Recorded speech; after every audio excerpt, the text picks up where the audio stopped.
Ah, professor. Rafael, tudo bem? Tudo certo? Boa tarde. Conseguiu acessar o vídeo?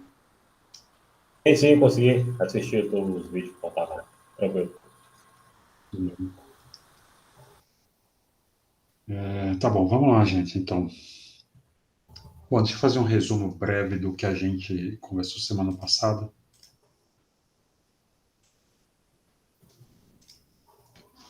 Então, nessa etapa do curso, a gente está estudando o problema do fluxo no sistema de equações diferenciais bidimensional.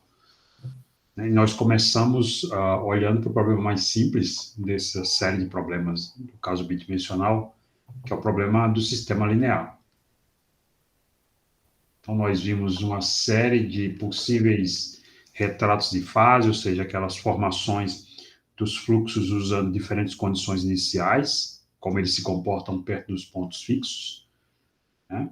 E na última aula a gente aprendeu uma forma de determinar como seria a forma desses retratos de fase, apenas olhando para duas quantidades associadas à matriz que define o sistema, matriz A, formada pelos coeficientes desse sistema, né, que eram exatamente o traço e o determinante. Então, a gente viu que, usando esses dois valores, era possível construir um diagrama.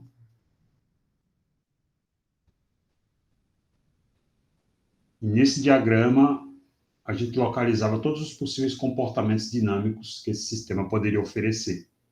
Que tinha o caso, aqui é o determinante, aqui é o traço. Então, a gente tinha um caso quando o traço era zero e o determinante positivo.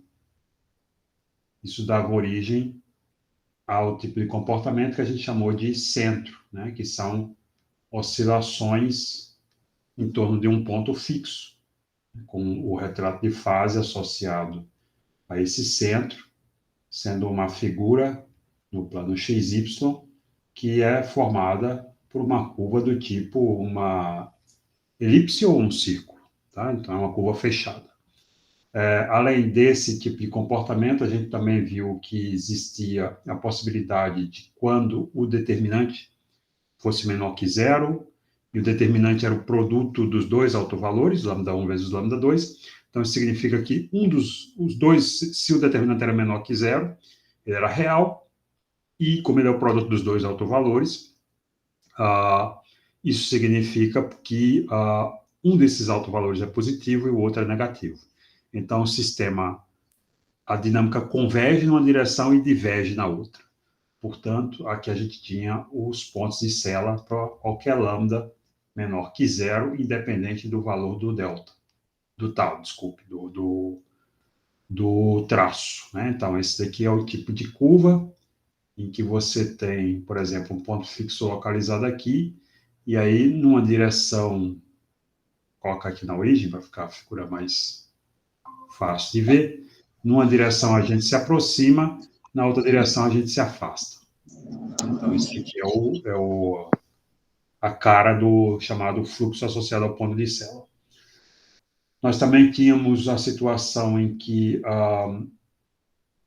você poderia ter o traço e o determinante de tal maneira que, em cima dessas curvas aqui, eu teria tal quadrado menos 4 delta igual a zero, né? E aqui eram os casos em que a gente observava, por exemplo, o comportamento tipo estrela, né? O nodo estrela, aquele nodo que é um ponto de atração à repulsão e as linhas em torno dele são retas. Tá? Nessa parte aqui, nós teríamos os nodos instáveis, quer dizer, são pontos fixos que, uma vez que você se afaste um pouco deles, o resultado é que a dinâmica sempre vai fugir deles. Aqui a gente tinha espirais instáveis, que funcionam de forma parecida com os pontos fixos, com os nodos, só que aqui o que a gente tem é uma curva que faz assim. Então, digamos que aqui zeros, que a origem seja um ponto fixo, Se eu começo um pouquinho afastado da origem, o que vai acontecer é que essa curva vai espiralando para longe da origem. Tá? Então, você se afasta da origem porque ela é um ponto fixo instável. Aqui eu teria as espirais estáveis, que funcionam no sentido oposto a essa daqui. Ou seja, se você, nesse caso, começa num ponto inicial, por exemplo, aqui, né, que é x, aqui é y, você começa com esse ponto, então o que você vai observar é a dinâmica formando essa curva que vai espiralando em direção à origem. Tá? Então, por isso, essa é uma espiral estável. Você se afasta um pouco da origem e ela volta para a origem. E aqui a gente tem os nodos estáveis. Tá? Além disso, para o caso delta igual a zero, né, que é o valor do tal aqui, em cima dessa linha, a gente tem a linha de pontos fixos. Quer dizer, aquela situação em que qualquer valor é um ponto fixo, pelo menos ao longo de uma direção. Tudo bem? Então, usando essas duas quantidades aqui, nós somos capazes de prever qual é o tipo de comportamento que esse par de equações vai dar. Certo?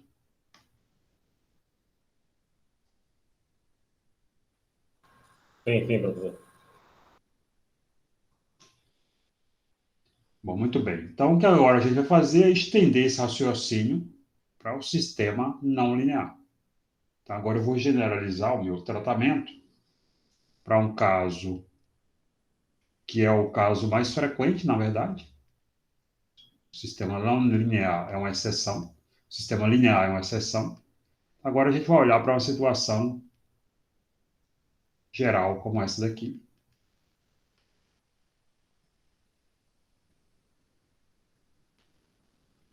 Onde essas duas funções aqui são funções não lineares em x, y ou y. Tá? Pode ser nas duas ou pode ser só em uma delas.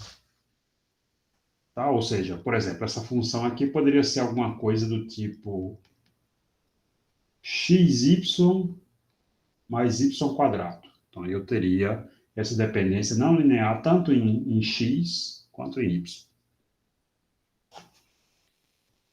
Certo? Ok. Bom, então, o que a gente vai fazer agora? Nós vamos tentar usar o que a gente já sabe das coisas anteriores e por isso a gente demorou algum tempo estudando o caso mais simples, que era o caso linear. Então, eu vou começar fazendo o seguinte. Então, vamos admitir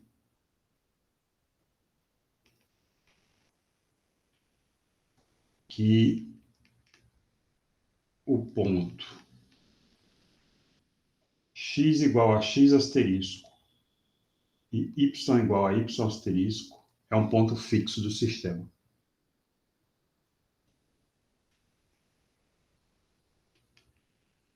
chamar esse sistema aqui de sistema 1, tá?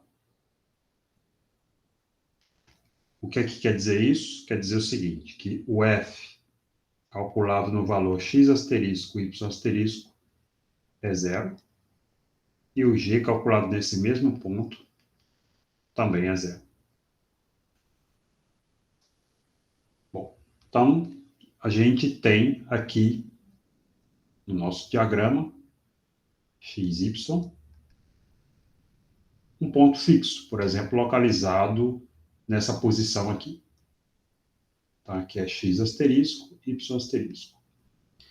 Bom, o que eu quero fazer é o seguinte, assim como a gente fez no caso unidimensional. Agora a gente vai considerar um pequeno desvio em relação a esse ponto, tá? Eu vou pegar um outro ponto aqui que está próximo desse, mas não está em cima.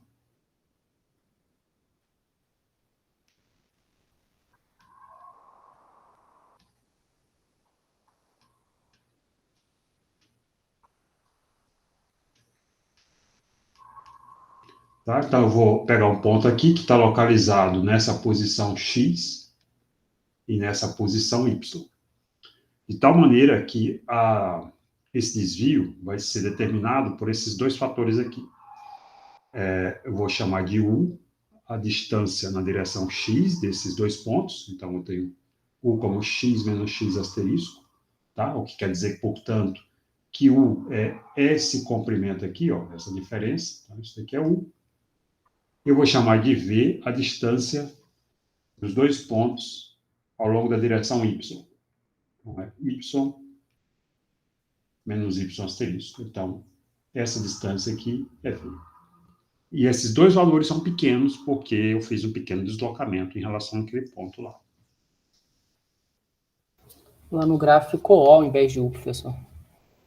Tem como só corrigir aqui depois para... Não, tá. Mas eu tenho nas notas, né? Isso aí não é um problema. Isso aqui é só pelo software aí que ele tenta juntar os dois pontos. Tudo bem? Bom, muito bem. Então, agora eu vou fazer o seguinte. Eu vou pegar essas duas equações e derivá-las no tempo.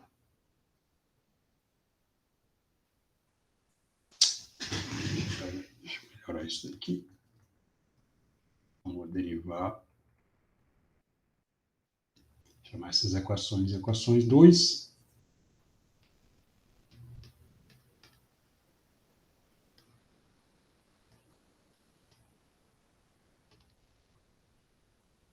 Vou derivar elas em relação ao tempo. Lembrando que x asterisco e y asterisco são constantes, né? São os valores do ponto fixo. Então, o que eu quero saber é se por um acaso eu começasse não em cima do ponto fixo, mas nessa distância aqui, se à medida que o tempo passasse, a minha dinâmica vai se afastar ou se aproximar do ponto fixo, ou seja, se aquele ponto fixo é estável ou instável. Tá? Então, x e y podem mudar no tempo, mas x asterisco e y asterisco não. Então, aí eu vou ter um u ponto, que é a derivada do u em relação a t, que vai ser simplesmente x ponto. Bom, mas x ponto é f de x e y, né? E dessa relação aqui, eu vejo que x é u mais x asterisco. Então, aqui é u mais x asterisco. E o y é v mais y asterisco. E v ponto vai ser a derivada dessa equação em relação ao tempo, é simplesmente y ponto. Y ponto é g calculado em x e y, portanto, g calculado em u mais x asterisco e v mais y asterisco. Tá legal?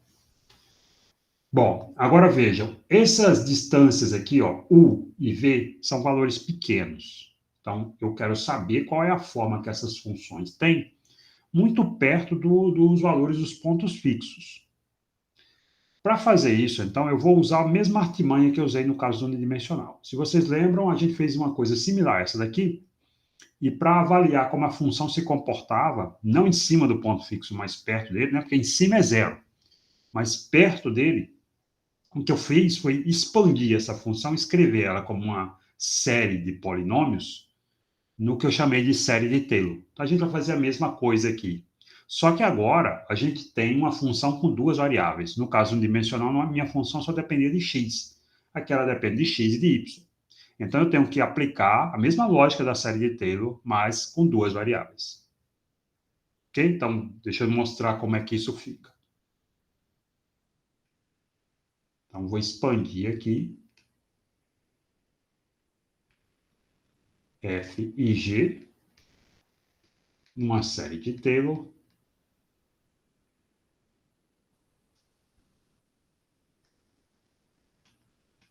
Em torno, ou seja, na vizinhança, de x asterisco e y asterisco. Então, isso vai ficar assim, o f de u mais x asterisco v mais y asterisco vai ficar da seguinte maneira. Então, no caso de uma dimensão, o que eu tinha era o seguinte. eu tinha só uma dessas. Aí eu calculava o valor da função sobre aquele ponto em torno do qual eu quero saber como ela se comporta. Então, é o f de x asterisco, y asterisco. Esse valor aqui vale quanto?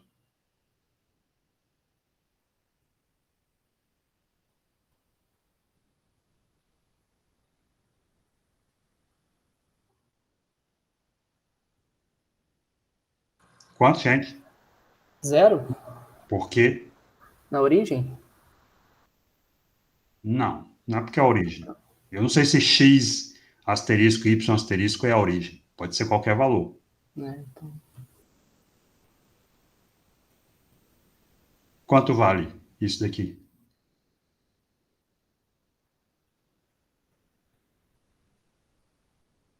Quem é x asterisco, y asterisco? Os pontos estáveis, né? Ponto fixo. É, ponto fixo, Não sei perdão. se é estável. É um ponto fixo. Tá? Dizer que ele é estável é outra coisa. Dizer que ele é estável é dizer que se você se deslocar dele, a dinâmica toma o teu sistema de volta para ele. Certo. Quanto é que vale isso daqui, gente? X asterisco, Y asterisco é um ponto fixo. Quanto é que tem que valer isso daqui? valer 0, professor. Tem que valer zero, né? Isso é a definição de um ponto fixo. Né? As funções do sistema são zero sobre o ponto fixo. Tá? Isso aqui faz parte da nossa própria definição de ponto fixo.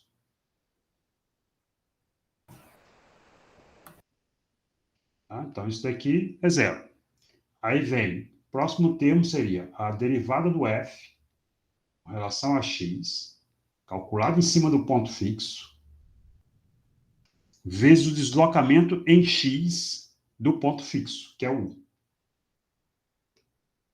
Bom, isso daqui seria se a gente tivesse só uma dimensão.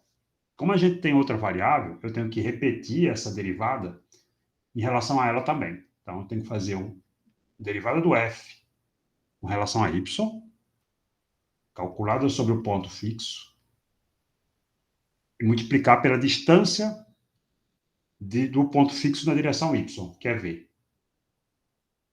Bom, o próximo termo que tem aqui, né, tem vários termos aí, mas o próximo termo que tem aqui, ele teria uma ordem quadrática em u e v, ou seja, são termos do tipo o quadrado, v quadrado ou v, com a segunda derivada de f com relação a x, vezes o quadrado, a segunda derivada de f com relação a y, vezes v quadrado, e uma derivada cruzada de f com relação a x e y, multiplicado por distâncias em x, que é u, e por y, que é v. Tá? Então, como u e v são valores pequenos, porque eu estou considerando esse desvio em relação ao ponto fixo como um valor pequeno, eu só quero saber o que está acontecendo ali perto, todos esses termos aqui são muito menores do que esses que sobraram. Então, eu vou jogar eles fora, porque o acréscimo que eles podem fazer em relação àqueles que eu estou guardando é pequeno. Tá? Então, novamente, como a gente fez no caso unidimensional. Suponha, por exemplo, que o u vale 10 a menos 2. Esse termo aqui tem o quadrado. Se u é 10 a menos 2, o quadrado é 10 a menos 4. Tá? Então, se eu jogar fora esse termo, eu estou errando na quarta casa decimal. Tá? E aí eu posso dizer, não, isso não me interessa. Claro, depende do problema, pode ser que eu queira precisão suficiente para levar em conta isso, mas, numa regra geral, esse termo vai ser muito menor do que aquele que eu estou guardando. Então, eu vou jogar ele fora. Tá legal? Ok. Bom, então o que sobrou para a gente, né, desprezando esses termos quadráticos, foram esses aqui. Df dx, calculado sobre o ponto fixo, vezes u, mais df dy, calculado sobre o ponto fixo, vezes v. Bom, eu posso aplicar a mesma lógica para outra função, g. Eu teria que calcular o g também no mesmo ponto. E aí, eu também aplico aqui a expansão de Taylor, e no final das contas, eu teria a mesma coisa que eu tenho aqui, substituindo f por g.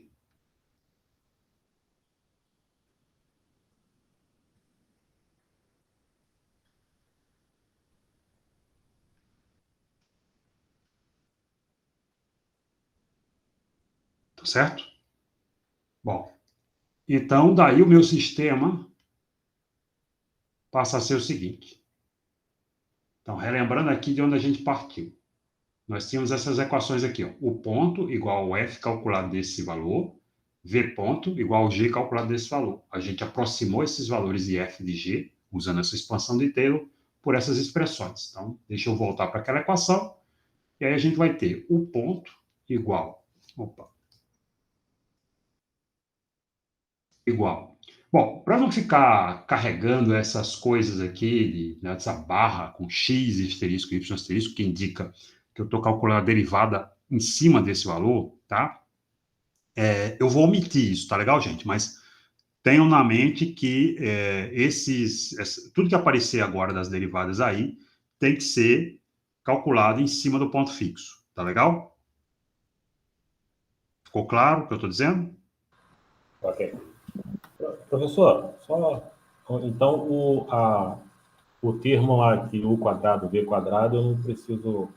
Eu estou desprezando ele porque eu estou assumindo que, como u e v são valores muito tão pequenos quanto eu quiser, os termos seguintes serão menores ainda, muito menores do que aqueles que eu guardo. Então, eu estou errando, mas errando por um valor muito pequeno.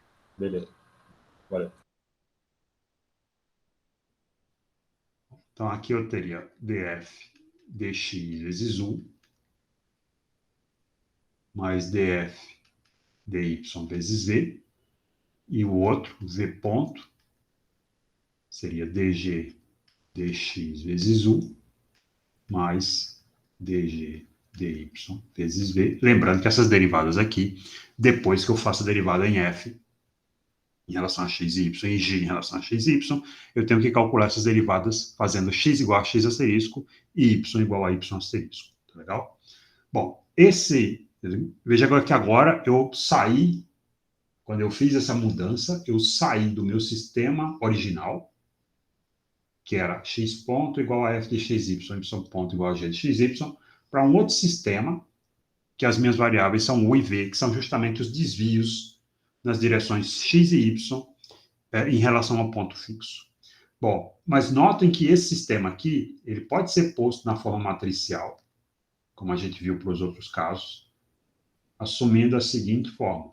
Então, tenho aqui o ponto v ponto, como uma matriz coluna, e aqui eu tenho uma matriz 2 por 2, que vai ser composta por elementos que são os coeficientes do lado direito aqui, que são as derivadas.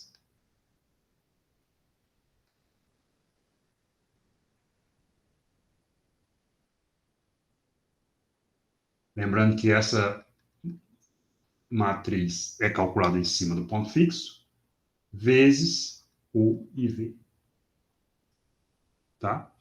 Então, essa matriz aqui, ela vai fazer para mim o mesmo papel que a matriz A fazia no sistema linear. Notem que, ao proceder dessa maneira, fazendo essa expansão, eu transformei o meu problema não linear num problema linear. Tá? Vejam que aqui o meu sistema agora tem apenas componentes lineares de u e v, que eu estou desprezando justamente os termos não lineares. São aqueles quadráticos e de ordem maior. Certo? Ok. Só que a matriz que eu tenho não é a matriz composta simplesmente pelos coeficientes do meu sistema original, e sim por essas derivadas. Tá? Essa matriz aqui, a gente chama de matriz jacobiana do sistema. Tá? Isso daqui é a jacobiana.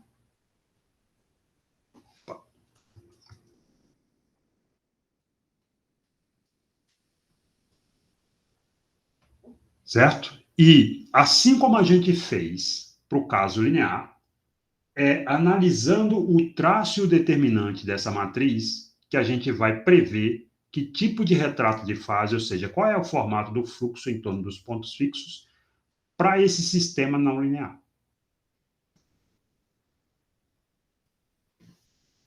Então, para determinar o retrato de fase, tá? Veja que eu estou usando bastante esse nome aqui, daqui a pouco serei mais enfático em relação a ele.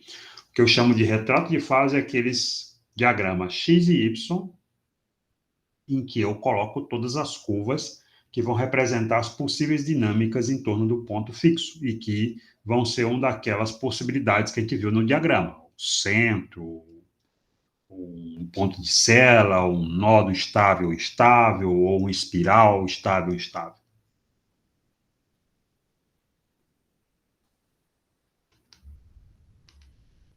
Então, para determinar o retrato de fase do sistema não linear,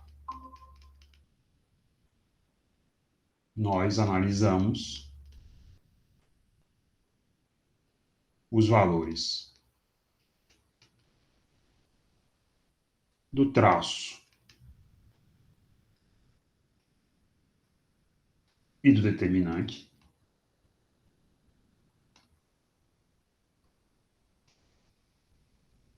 da matriz jacobiana.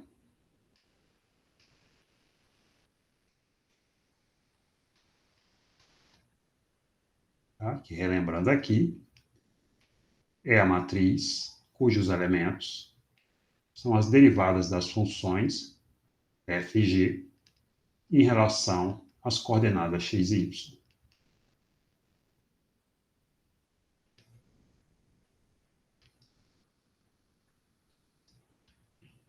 Calculada sobre o ponto fixo. Certo? Então, aquela mesma análise que a gente fez para o sistema linear,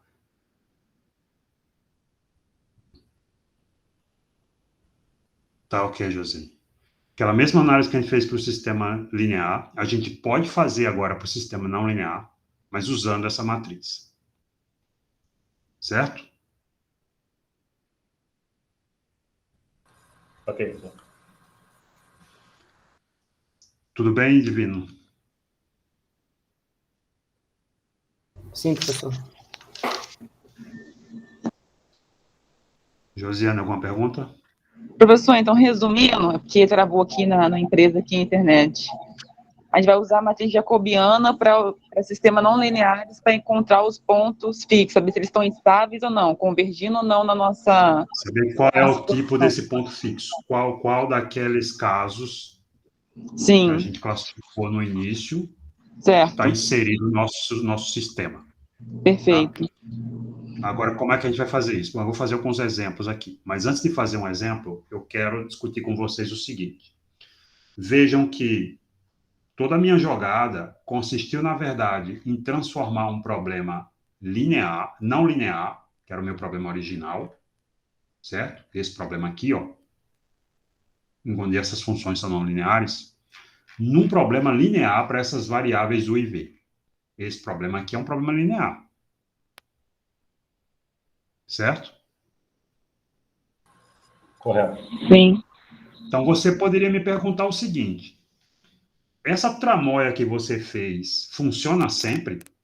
Independente dessa função que tiver aí, quando eu fizer essa mudança e calcular o determinante e o traço da matriz jacobiana para esse sistema linear em U e em V, o que sair daí vai ser seguramente igual ao que aconteceria se eu resolvesse o sistema não linear? A resposta é não. Mas existem casos que sim. Então, eu vou mostrar agora, quer dizer, eu vou dizer agora para vocês quais são os casos em que essa análise é completamente confiável e quais aqueles em que ela não é.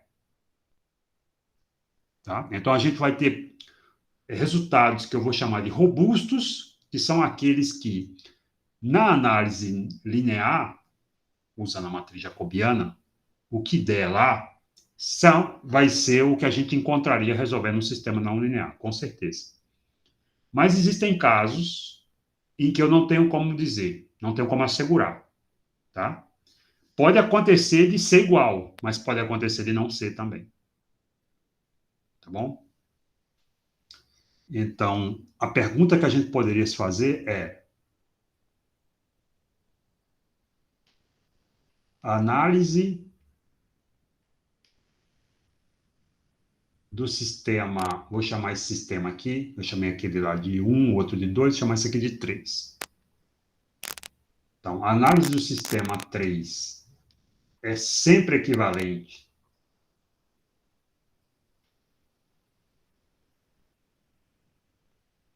à do 1. Foi 1 ou 2? Deixa eu ver aqui. 1, né? Esse daqui, que é o caso não linear. Bom, então eu vou separar essa resposta em duas categorias de soluções. Então, existem os chamados pontos fixos robustos. Esses são aqueles em que o resultado da análise linear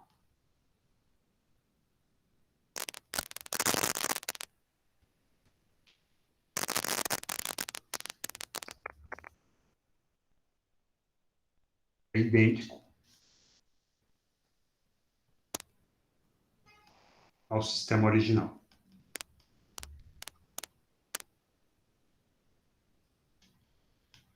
Então, se um desses casos que eu mencionar agora para vocês cair nessa categoria, quando eu fizer análise linearizada, usando a matriz jacobiana, eu não preciso me preocupar, porque eu tenho certeza que se eu resolvesse o sistema original, eu obteria a mesma coisa. Bom, quais são esses casos? Esses casos são os seguintes. Eles são os nodos estáveis ou instáveis,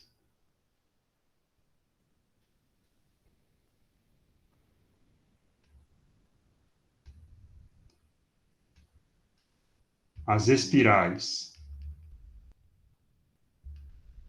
estáveis ou instáveis,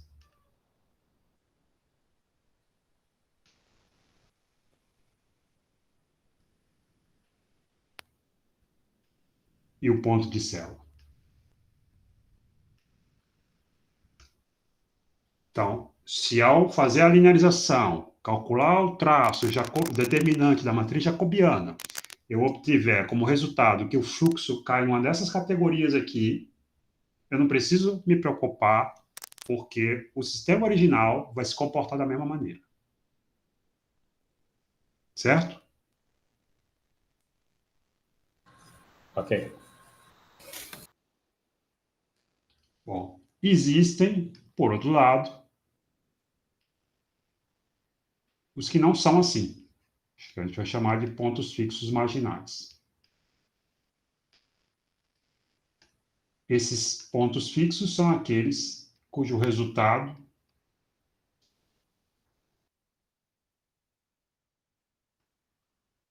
da análise linear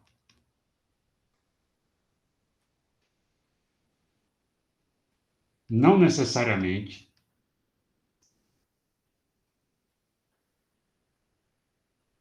equivale ao que se obtém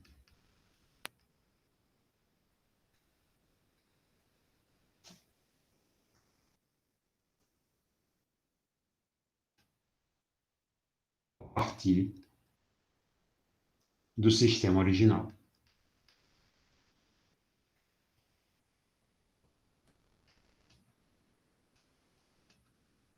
Veja que essa frase não está dizendo que não é, tá? Está dizendo que, não, que pode não ser. Eu não tenho como dizer se vai ser ou não vai ser, a não ser que eu resolva o problema original e compare.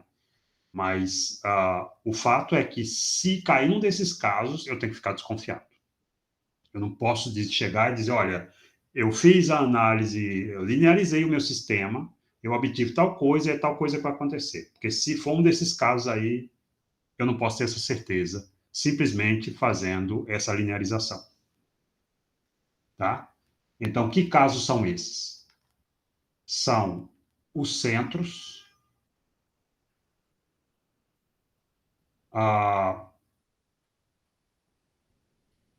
as estrelas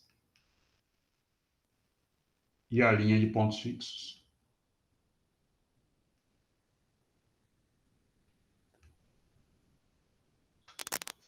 Tá? E o que é que esses casos têm em comum? Se a gente olhar para aquele diagrama lá do início, nós vamos ver que todos esses casos, eles se encontram numa região limítrofe que separa dois comportamentos. Então, vejam, o centro está aqui, ó, separando espirais estáveis e instáveis. Tá? A linha de ponto fixo está aqui, ó, separando essa região do ponto de célula. E as estrelas estão aqui, em cima dessas curvas, separando espirais de nodos. Tá? Então, são regiões fronteiriças entre dois comportamentos. Por isso, essas soluções podem ser instáveis, porque você obtém elas, mas a presença dos termos não lineares, que a gente despreza quando faz a linearização, pode ser suficiente para fazer com que, de fato, o nosso resultado, por exemplo, que dava o centro, não seja um centro, seja uma espiral. Ok?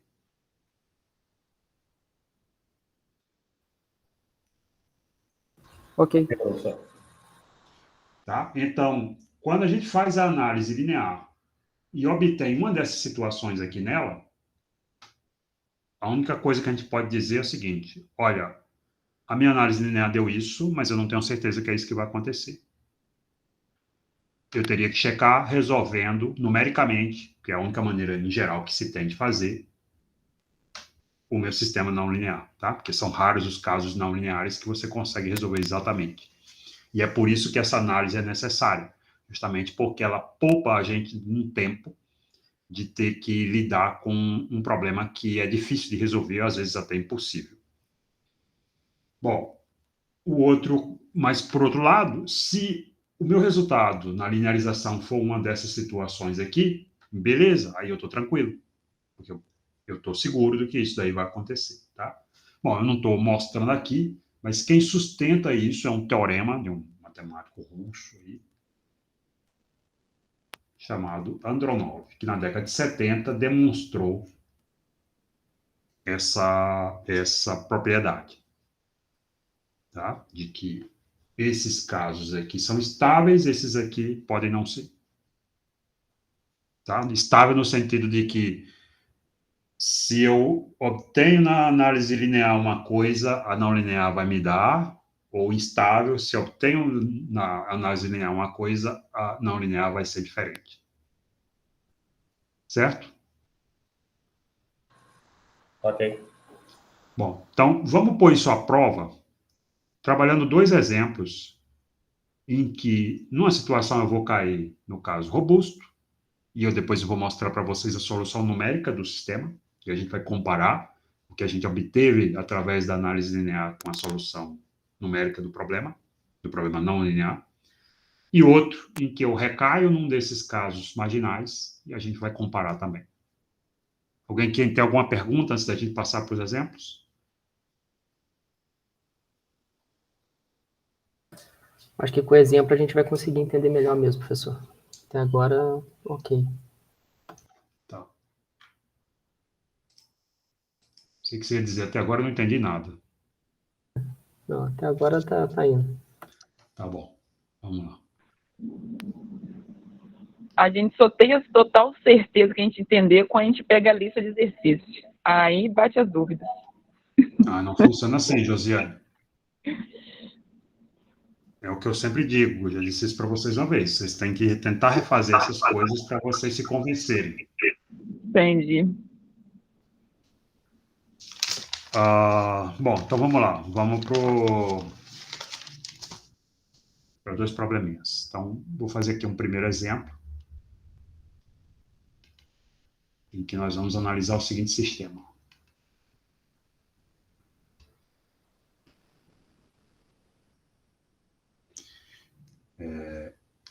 X ponto igual a menos x mais x ao cubo. Veja, aqui tem um cubo, tá vendo? Então, esse sistema já se qualifica como não linear. Y ponto igual a menos 2y. Tá? Na verdade, esse aqui é exatamente o único termo não linear desse sistema. Tá? Mas, por ele existir, o sistema como um todo já é não linear. Bom, então, a gente quer traçar aquelas figuras, aqueles retratos de fase. Como é que eu vou fazer isso? Essas etapas que eu vou descrever agora para vocês é que a gente cumpre nesses casos. A primeira coisa que a gente faz é localizar os pontos fixos. Então, nossa primeira tarefa aqui é localizar os pontos fixos.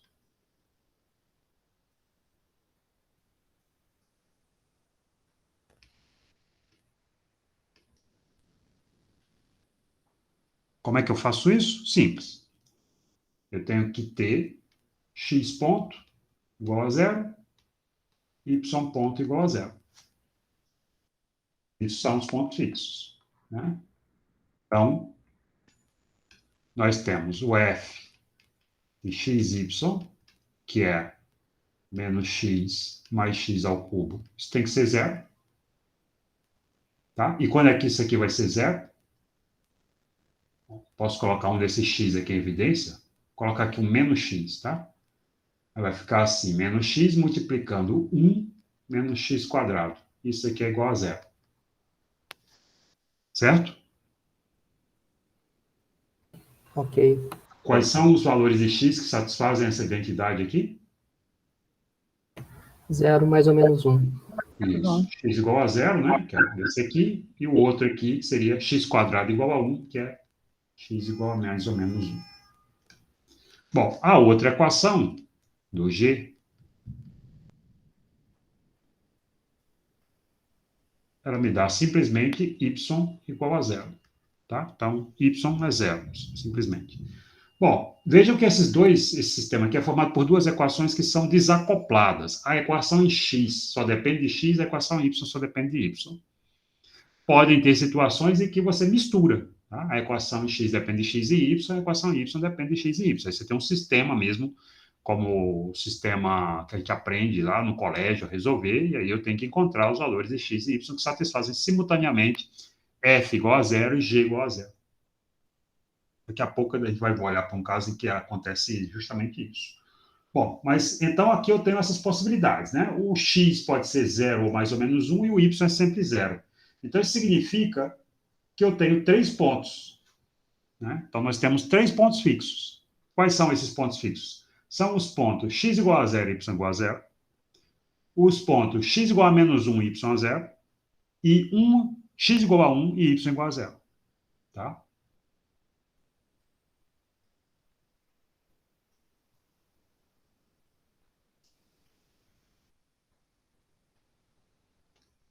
Então, eu vou ter um ponto que eu vou chamar de P1, que é 0, 0. O ponto P2, que vai ser menos 1 e 0. E o ponto P3, que vai ser 1 e 0. Professor, Diga. se eu tivesse mais valores de y aí, eu teria mais pontos, né? Aí para cada x você teria um y correspondente, né? Essa é uma propriedade distributiva aí, né? Não é assim. É assim, se você tivesse o sistema que juntasse as duas coisas, para um dado valor de x existiria um único valor de y correspondente, tá? Ou mais de um, mas existiria para um x um conjunto de valores de y correspondentes. Entendi. Ok? Ok. Não é que você pode simplesmente combinar todos, como se eles fossem totalmente independentes um do outro. Entendi. Aqui é porque x e y são independentes, né? As equações tornam eles independentes. Ok. Tá legal? Mas uma situação geral, não. Mas para cada x vai ter um y correspondente. Entendi. Ok, gente? Então, esses são os 3 pontos fixos que a gente vai ter. E agora, nosso próximo passo é analisar que tipo de fluxo a gente vai ter na vizinhança desses pontos fixos. Quem é que me diz isso? A análise da matriz jacobiana. Porque eu preciso do traço determinante para ver em qual situação recai o meu caso. Bom, então a primeira coisa que eu preciso fazer é calcular a matriz jacobiana. E a matriz jacobiana, como essa expressão aqui mostra, é composta pelas derivadas de f e de g em relação a x e y, ok? Calculadas nos valores dos pontos fixos. Então, vamos agora, nosso passo seguinte aqui seria escrever a matriz jacobiana.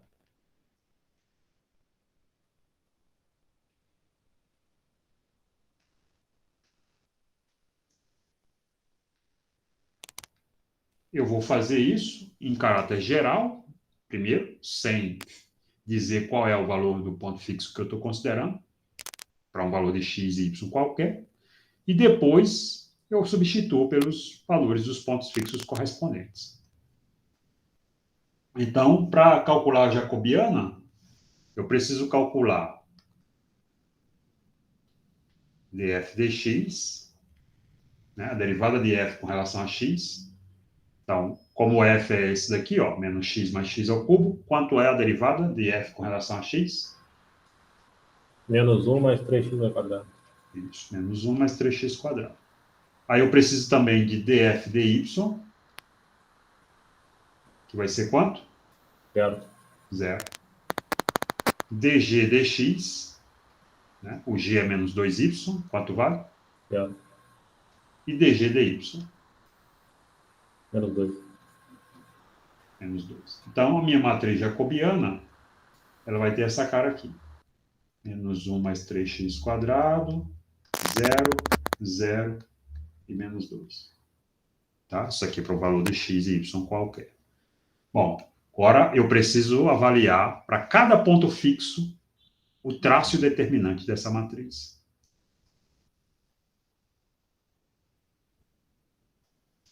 Então, agora o nosso próximo passo é determinar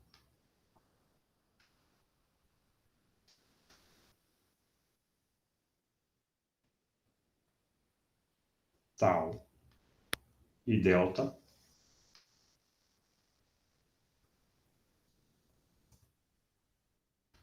J, né, da matriz jacobiana, para cada ponto fixo.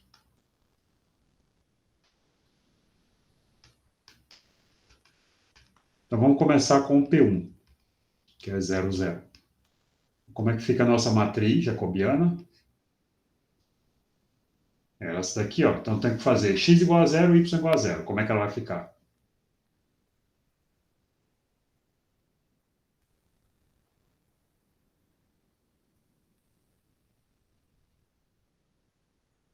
Perdão, qual é o só? Menos 1? Menos 1, 0, 0, menos 2? 0, 0 e menos 2. Isso. Quanto vale o traço dessa matriz? Menos 3. Menos 3. Quanto vale o determinante dessa matriz?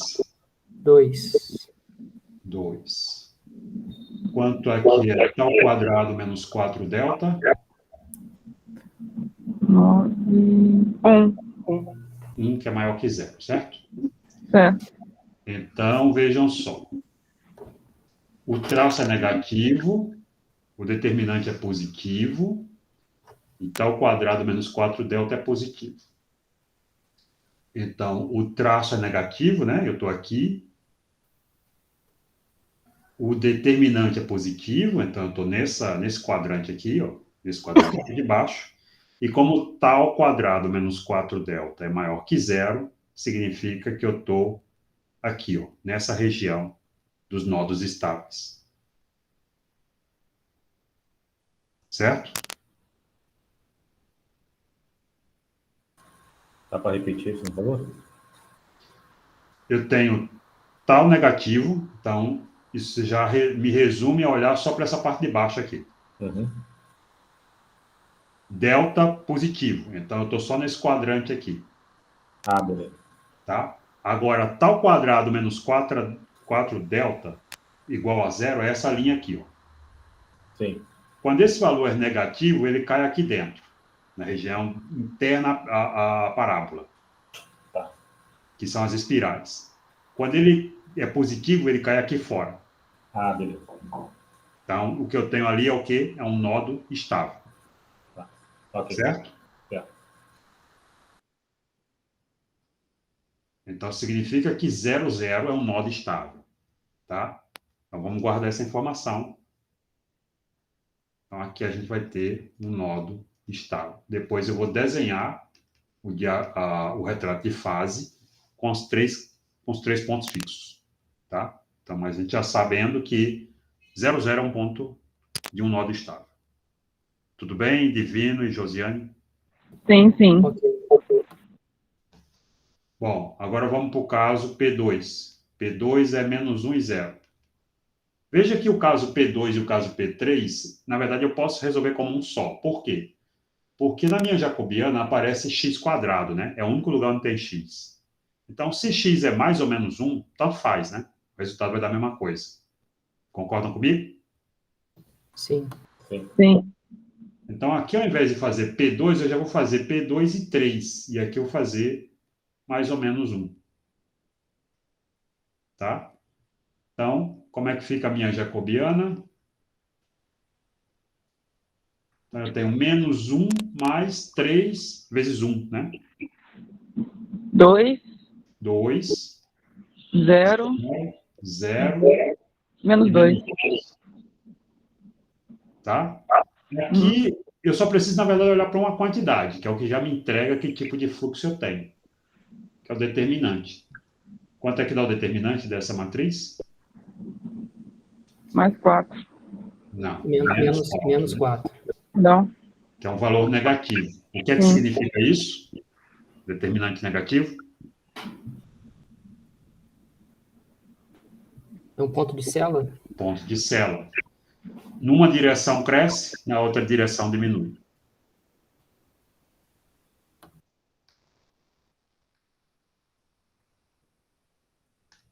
Tá? Então, o meu sistema tem 3 pontos fixos. Um é um nó estável e 2 são pontos de célula. Então, portanto, vejam que na direção x, que é aqui o da primeira coluna, né? É positivo, então significa que ele está crescendo na direção x, então vai se afastar. Enquanto na direção y é negativo, o que significa que o alto valor é negativo e o sistema decai nessa direção. Então, ele é estável na direção y e instável na direção x, nesses pontos de célula. Bom, então, agora o retrato de fase, que é a última etapa aqui do meu cálculo. Deixa eu ver qual foi o número que eu usei. 4.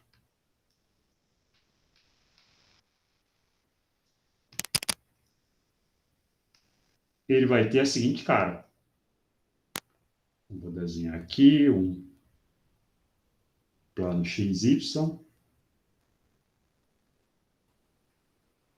Vou marcar os meus 3 pontos fixos, que são 0, 0, mais 1, 0. Então, 1, 2, 3, colocar aqui. E menos 1, 0. Aqui é menos 1, mais 1 e 0. Certo? Agora, esses dois caras aqui, os dos extremos, eles são pontos de célula, não é isso? Sim. Convergindo na direção y e divergindo na direção x. Então, isso quer dizer o seguinte, ó. Se eu pegar e começar com uma condição inicial, aqui, à direita dele, por exemplo, nessa altura, ele tem que se aproximar na direção y e se afastar na direção x. Então, ele vai ter essa cara aqui, ó. Uma setinha apontando para lá. Se aproxima na direção x, se afasta na direção... Se aproxima na direção y, se afasta na direção x. Se eu começar aqui, ó, à direita dele, nessa altura, pode ser a mesma coisa. Se aproxima na direção x, se aproxima na direção y, se afasta na direção x. E como o 0 é um nó estável, ele vai fazer isso daqui. Se eu tivesse aqui, com essa condição inicial, ele faria isso. Tá? Então, Se eu começo aqui, por exemplo, ele se aproxima do ponto fixo na direção y e se afasta na direção x. E aqui a mesma coisa. Se aproxima na direção y, se afasta na direção x. E aí, como ele tem esse nó do estável, ele vai para ele. Tá? Aqui, mesma coisa.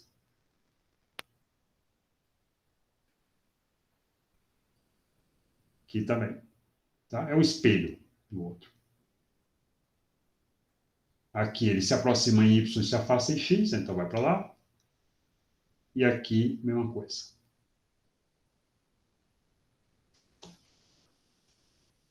Certo? Ok. Entenderam, gente? Sim. Sim. Entenderam a lógica dessas setinhas aí? Por que eu desenhei desse jeito? Sim. Tá? Bom, agora vamos à segunda parte, que é responder a seguinte pergunta. Esse resultado é confiável? De acordo à luz daquele teorema de Andronov, quais são os pontos fixos que a nossa análise linear nos deram? 2 pontos de cela e um nó de estável, né?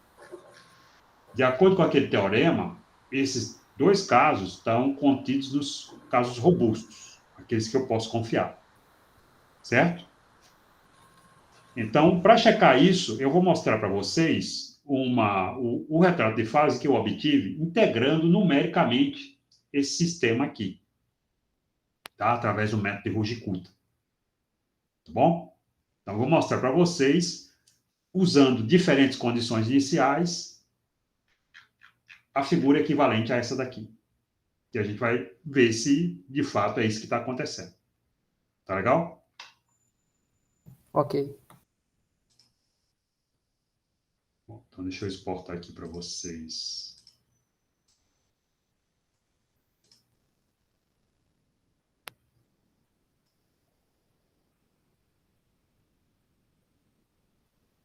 Bom, como vocês estão vendo aí, é exatamente a mesma coisa que a gente obteve.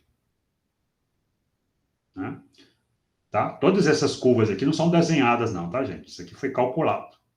Então, como é que eu obtenho isso? Eu posso pegar, por exemplo, o Euler, aquele que eu expliquei para vocês antes também, fazer a mesma coisa. Só que agora é um Euler de 2 dimensões, né? Então, eu tenho que ter uma equação igual àquela que eu fiz para o Euler, para x e uma para y. Tá? Então, mas vejam, se eu começo, por exemplo, com uma condição inicial aqui, sei lá, 0,5 e um pouco à direita do menos 1, aqui seria menos 0,95. Tá? Então, se eu começo com x igual a menos 0,95 e y igual a 0,5, à medida que o tempo passa, o x e o y vão convergindo para zero, para o 0, 0. Tá? Então, essa curva aqui está me mostrando, para cada ponto dessa curva aqui, é um x e y para um tempo diferente. Então, se eu começo aqui, por exemplo, à medida que o tempo passa, eu estou indo nessa direção, do 0, 0. Tá? Então, aqui teria uma setinha, né? Teria uma setinha aqui, apontando naquela direção. Tá certo? Ok. Professor, o fato de estar pintado aí o vermelho não quer dizer... É só para que destacar, estável, não. só para destacar os pontos. Ah, tá. Tá? Isso daqui fui eu que pus mesmo, apenas para ficar claro onde estavam os pontos fixos. Ok. Tá legal? Então, da mesma forma, por exemplo, se eu começo aqui, ó, em menos 0,95 e menos 0,5, aí essa curva vai convergindo para cá. Para o 0. O 0, 0. Agora, se eu começar aqui à esquerda, em x igual a menos 1,05, por exemplo, e y igual a 0,5, aí a curva vai para essa direção aqui. Então, vai se afastando do meu ponto fixo. Tá? Mesma coisa acontece aqui. Se eu começar aqui, ela se afasta para lá. Tá? E o mesmo vale de forma espelhada para o outro lado. Tudo bem? Ok. Ok.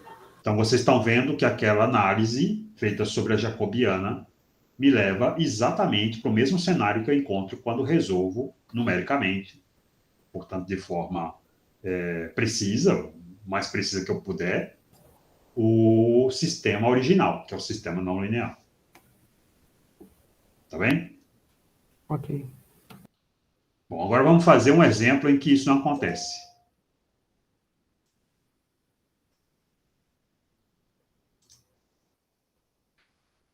Josiane, você tá indo aí?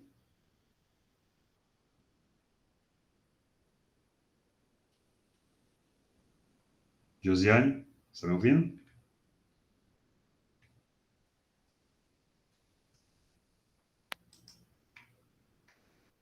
Não, pelo jeito não, né? Tá bom. Bom, vamos lá então. Então vamos fazer um segundo exemplo aqui.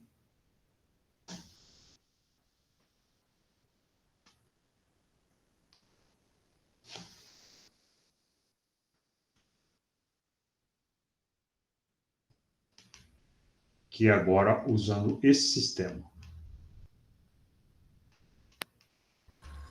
Professor, vou atualizar a página aqui, que o meu travou aqui, pô. Tá bem. Não está aparecendo. Você tá vendo, Divino? Estou sim. Tá. E para mim não está travando, não. Tá legal. Bom, então a gente agora vai olhar para esse sistema aqui. X ponto igual a menos y mais ax vezes x quadrado mais y quadrado. Um y ponto igual a mais x mais ay vezes x quadrado mais y quadrado. Veja que esse sistema é bem não linear, né? Esses termos aqui, x ao quadrado, y quadrado vezes x, então tem um x ao cubo aqui, um x vezes y quadrado, tá? Aqui embaixo, de forma semelhante. Ok? Então, esse é um sistema não linear. Bom, então, vamos repetir o nosso procedimento. Primeira coisa que a gente vai fazer, localizar os pontos fixos.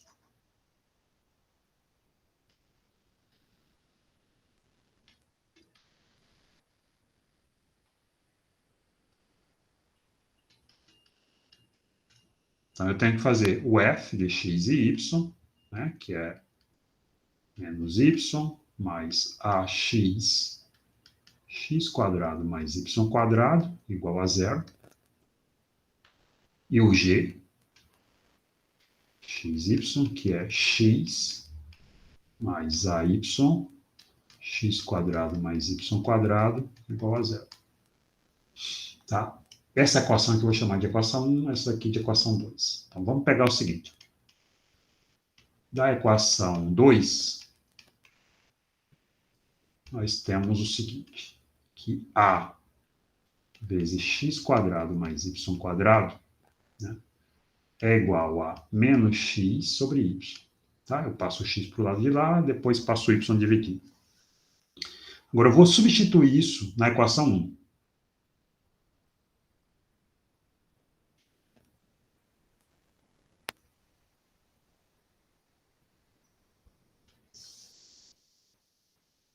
Então, se eu faço isso, eu tenho o seguinte, que veja que aqui eu tenho a, colocar assim, ax quadrado mais y quadrado vezes x, tá? Simplesmente pôs o x para lá, e o y passa para o outro lado, igual a y. Bom, quando eu substituo isso nessa equação, então, aqui eu teria o seguinte, eu tenho x, bom, isso daqui é menos x sobre y, então aqui é menos x sobre y, vezes x, igual a y. Tá bem? O que quer dizer, portanto, que, bom, se eu passo y para lá, então tenho que y quadrado é igual a menos x quadrado. Tudo bem? Ok. Sim. Bom, portanto, se eu substituo essa identidade, por exemplo, na equação 2, pode ser qualquer uma delas, mas na equação 2, Veja, o que eu substituísse nessa equação, esse termo aqui se anula. Certo? Sim. E aí eu fico com x igual a 0. Ok? Ok. Consequentemente, já que x² é igual a menos y², o y vai valer 0. Tá? Então, nosso único ponto fixo, independentemente desse parâmetro a que aparece na equação, x igual a 0, y igual a 0. Tá legal? Ok. Sim. Então, A Josiane está avisando aqui, professor, que a internet dela lá na fábrica lá caiu. tá bem. Tá bom? Então, esse é o nosso ponto fixo. Bom, agora a gente vai estudar a estabilidade desse ponto fixo através da jacobiana do sistema linearizado. Então, agora o nosso próximo passo é calcular a matriz jacobiana.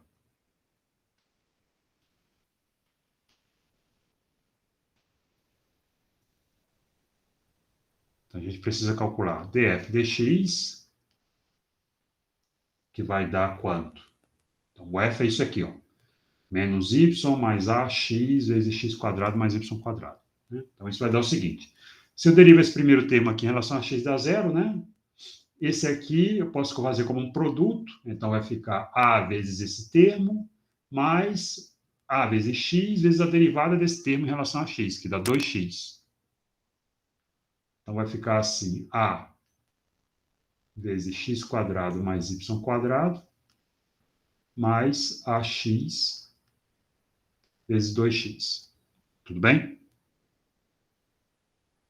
Sim. Sim. Agora a derivada de f com relação a y. Quanto dá?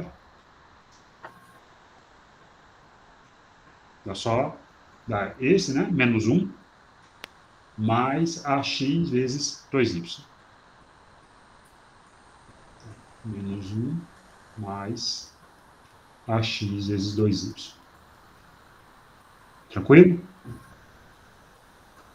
Ok. Agora vamos para a derivada de g com relação a x. G, relembrando, é essa função aqui. Então, em relação a x, eu derivo, dá 1, aqui no primeiro. Nesse segundo aqui, vai dar a vezes y, vezes a derivada desse termo em relação a x, dá 2x. Então, vai ficar 1 mais a vezes y, multiplicando 2x. E, por fim, a derivada de g com relação a y vai resultar em... Deriva esse primeiro termo em relação a y dá zero. Esse segundo aqui eu faço novamente como um produto, como eu fiz o caso de x. Então, derivo primeiro esse, vai dar a vezes x² mais y², depois multiplico a y pela derivada desse cara aqui com relação a y, que dá 2y. Então, vai ficar a vezes x² mais y² mais ay vezes 2y. Bom, no ponto fixo, já que a gente só tem um, essas derivadas vão ficar como? Então, df dx, né? Então, agora estou indo substituir x e y por 0 e 0, nessas equações. Então, aqui vou ter 0, né? df dx vai dar 0.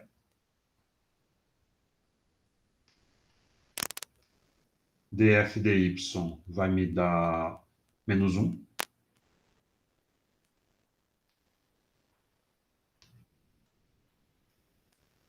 dg dx vai me dar 1. E dg dy é 0. Ok? Ok. Bom, portanto, matriz jacobiana do sistema linearizado é 0, menos 1, 1 e 0. Vejam que essa matriz tem um traço nulo, né? E o determinante igual a 1, que é maior que 0. Tá bem? Ok. Então, se a gente olha para aquele diagrama lá, eu tenho traço igual a zero, então estou aqui, ó, em cima dessa linha, e determinante positivo, então eu estou aqui. O que é isso? É o Centro. centro, né? É. Então, portanto, o que eu obtive na minha análise linear me diz que o ponto 00 é um centro, e é um centro que independe do parâmetro A. Tá bem? Então, no parâmetro da equação original, na equação original tem esse A aqui. Independente desse A, o meu resultado na linearização está dizendo que o retrato de fase que eu vou encontrar é sempre um centro, não importa se A vale zero, vale um positivo ou negativo, sempre vai dar um centro. Se após as derivadas, a aplicação do ponto tivesse dado A em algum momento ali na jacobiana, aí eu teria que analisar os valores de A. Teria que analisar as possibilidades. Se A valesse tanto, o que poderia ser, se tivesse possibilidades diferentes, você teria que analisar esses cenários. Entendi. Certo? Okay. Mas independente do A, que a gente está vendo que está dando sempre um centro. Tudo bem? Sim. Ocorre que o nosso resultado foi um centro para um sistema que originalmente é não linear, certo? Através da nossa análise linear. Então, o teorema de Adornoff diz para a gente, opa, aí você precisa ter cuidado. Porque pode ser que o resultado real não seja um centro.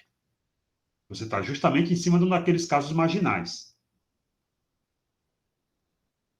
Tá legal? Ok.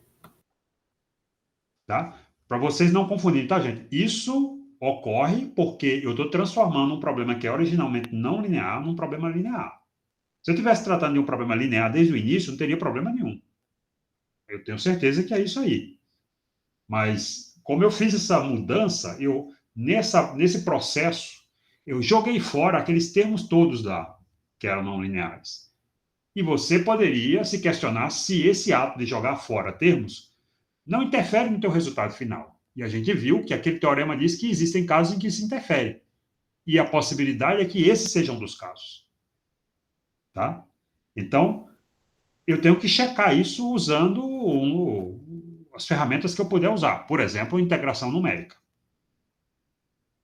Tá? Esse caso aqui até dá para a gente resolver exatamente. Eu não vou mostrar para vocês, porque não é nosso interesse fazer a solução exata aqui, é apenas comparar e ilustrar essa situação em que a análise linear me leva para um resultado que, quando eu resolvo exatamente, eu observo que pode não ser a mesma coisa. Tudo bem? Entenderam esse raciocínio? Sim. Então, agora eu vou mostrar para vocês a figura obtida através do cálculo numérico para esse sistema e olhar se o retrato de fase que a gente obtém lá é também sempre um centro ou não.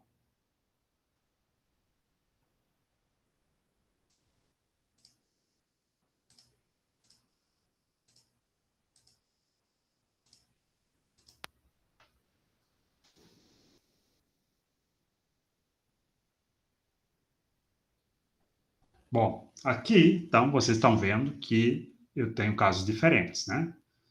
Veja que aqui eu tenho os 3 casos de A. A negativo, A igual a zero e A positivo. O caso A negativo, que aqui eu não desenhei as setinhas, mas o que acontece com A negativo é o seguinte.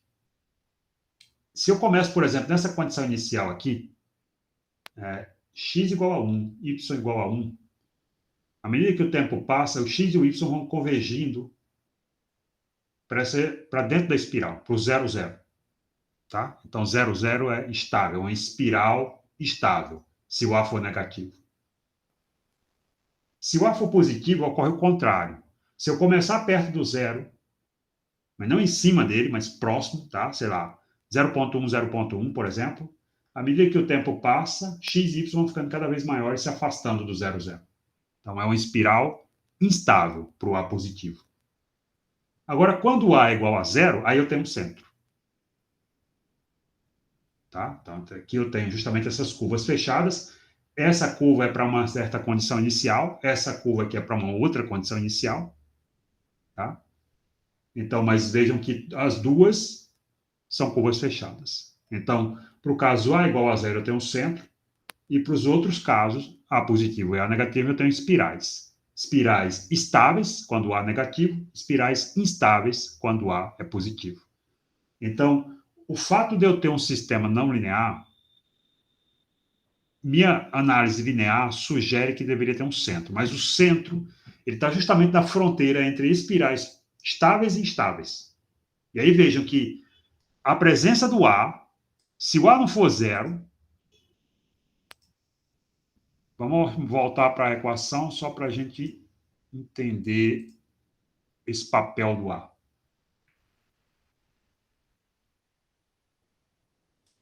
Vocês estão vendo o sistema aqui de volta, né? Quando o A é zero, vejam que o termo não linear desaparece nas equações. Eu fico com o sistema linear. Tá bem?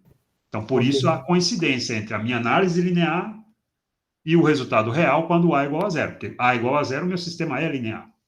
Agora, quando eu ligo A, quando eu faço ele diferente de zero, aí acontece a perturbação no problema, porque o centro está aqui, ó, separando espirais estáveis e instáveis. Então, dependendo se o A é positivo ou negativo, eu posso cair aqui ou cair aqui. Tá legal? Sim. Então, a única coisa que eu posso dizer, depois que eu fiz a minha análise, é, opa, deu um centro, isso significa que, para te responder exatamente o que vai ser, eu preciso antes fazer alguma coisa a mais. Tá? Eu não posso confiar na minha análise linear para responder a pergunta de qual é o tipo de comportamento por retrato de fase que eu vou observar para esse sistema aqui, usando o que simplesmente a jacobiana, porque deu um centro, e um centro é um daqueles casos marginais que pode ser errado quando eu calculo exatamente a solução do problema original.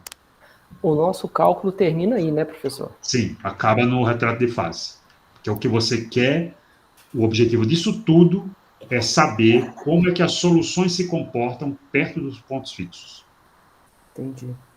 Tá? Se ela vai se afastar desse ponto, você vai convergir para ele, se afasta numa direção, se aproxima em outra, se fica rodando em torno dele, o que significa uma oscilação. A minha resposta nesse caso aí é que não tem como eu ter certeza. Aí o que você pode dizer é o seguinte, a análise linear diz que é um centro, mas por ser um centro, não há certeza em afirmar que o sistema original tem o mesmo tipo de comportamento para qualquer valor de A. Entendi. Tá. Então, professor, eu nem precisaria calcular o valor do A. Como? Eu nem precisaria calcular o valor do A. Não, nossa análise aqui mostra que, independente do valor do A, dá sempre a mesma coisa. Veja que o resultado que a gente fez não aparece A em lugar nenhum. Sim. Tá. Então, qualquer coisa, se o A, 1 mais 1, menos 1, mais 10, menos 10, 0, todos eles sempre dariam centro. Uhum. Só que, quando a gente resolve o problema mesmo, numericamente, você viu naquela figura, que dependendo do valor do A, eu tenho coisas diferentes. Tá. Eu posso ter uma espiral estável, eu posso ter uma espiral instável, eu posso ter um centro. Tá? Então, não é independente do A. Tá. Ok, gente? Então, é isso. Hoje, era isso que eu tinha para falar para vocês. E semana que vem a gente tem esse feriado, então nós nos vemos daqui a 2 semanas. Portanto, para o último tópico desse curso, que a gente vai apresentar o sistema mapa logístico e, finalmente, introduzir o conceito de caos em sistemas dinâmicos. Tá. Você vai passar a lista hoje ou na próxima aula? Como? A lista. Agora ou na próxima aula? Não, a lista próxima... Vocês são apressados com essa lista, né? Não. A lista só vai ser lá jogada para vocês quando o módulo terminar. Tá. Tá? Ok, gente? Alguma pergunta? Professor, um abraço. Hoje é dia do professor, né? Ah, é? Nem sabia, cara. Hoje é dia do professor. Abraço aí. Obrigado. Obrigado pela lembrança, porque eu não tinha a menor ideia. Não é dia 15? Acho que é dia 15. Cara, eu abri a página do Google aqui e apareceu, cara. Mas... Bom, enfim, tá bom. Eu agradeço de qualquer maneira. Tranquilo. Falou, professor. Tá Valeu. bom.